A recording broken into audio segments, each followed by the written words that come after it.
What's up, guys?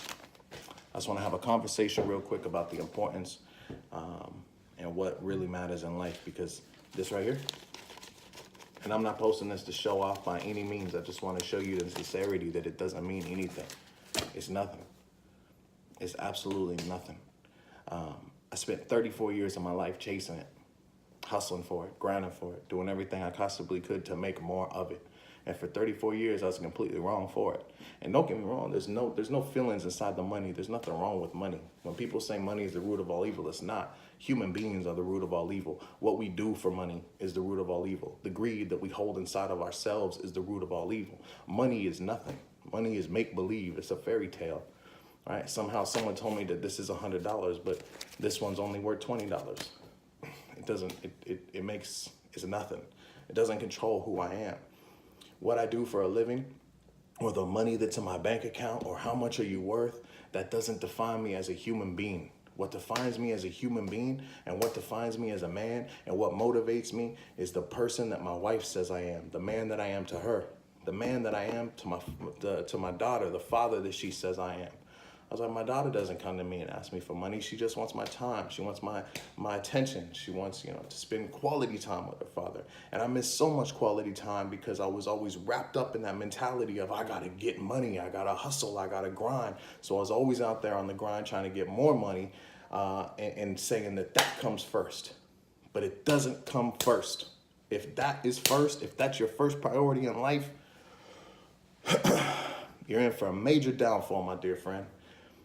Because money is a reward, I'd rather go right now work part-time. If I needed money, I'd go work part-time at Whole Foods or something like that I would enjoy, instead of going and trading all of my time in the world, all for the power of money.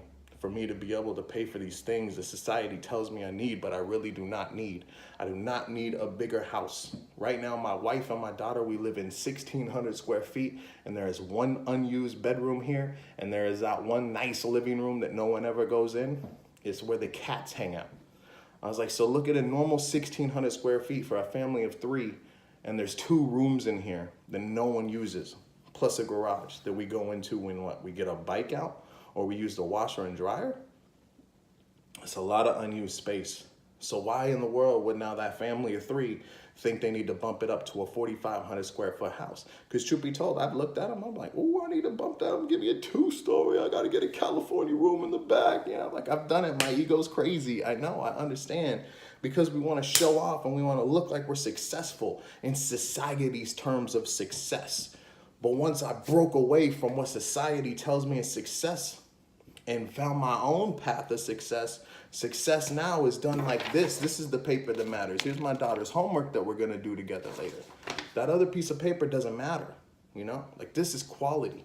And if it allows me to take, if I have to make less of that to be able to do more of this, I'll choose this every single time. And there was a period in my life where I was not proud to say that I would choose this all the time. And I know some of you are watching this like, bro, I'll choose that right now. Give me some of that. If it ain't nothing to you, give it to me. I get it. I earned it. Go earn it. If you want it, if it's that important to you, go earn it. But don't sacrifice who you are as a man. Don't sacrifice your integrity. Don't sacrifice who you are as a father. Don't sacrifice who you are as a husband. I was like, because at the end of the day, when that shit is gone, or when that doesn't mean anything, the people that you disappointed the most are the ones that are going to still be sitting there at the table. And now you're going to have to face that and explain that to them. Like, hey, I wish I could have been around a lot, but all those nice things I bought you, right? Those cool shoes that you got and the fresh outfits and, that car I got you when you turned 16 and the house you lived in and the college I paid for and all these different things that, But it's like, but Dad, you were never there. I don't even know who you are. You are a stranger, sir.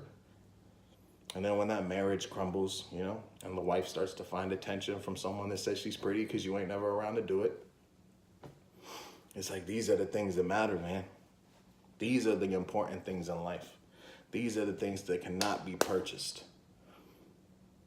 But I've been there, so I fully relate. And that's why I'm speaking from my heart to heart, it means nothing at the end of the day. Yes, we need it to survive, but you don't need as much as you think to survive. You don't need $1 million. $1 million is not going to lead you to happiness. It's not going to get you there. What you need is for your essentials to be covered.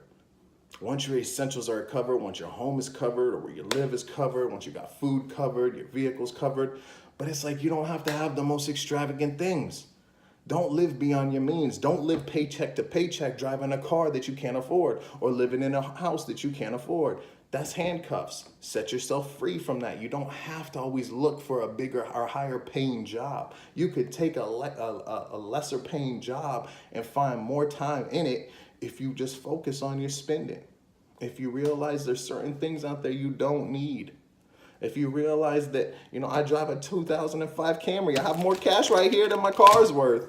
I drive a 2005 Camry that I paid cash for, and I have no payment on it. And my insurance is damn near nothing. And gas is like $30 to fill up.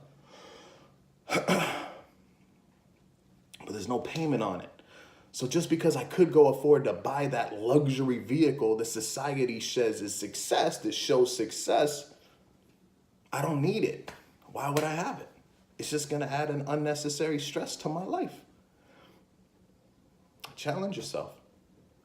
Find out what's important. But just remember, man, that, you can sell your time, but you can't buy it back. Just think about that for a second. You can sell your time, but you cannot buy it back. No matter how much money you get, you cannot buy more of it. Spend it wisely. Spend it correctly. Freedom is yours to have. Free I am.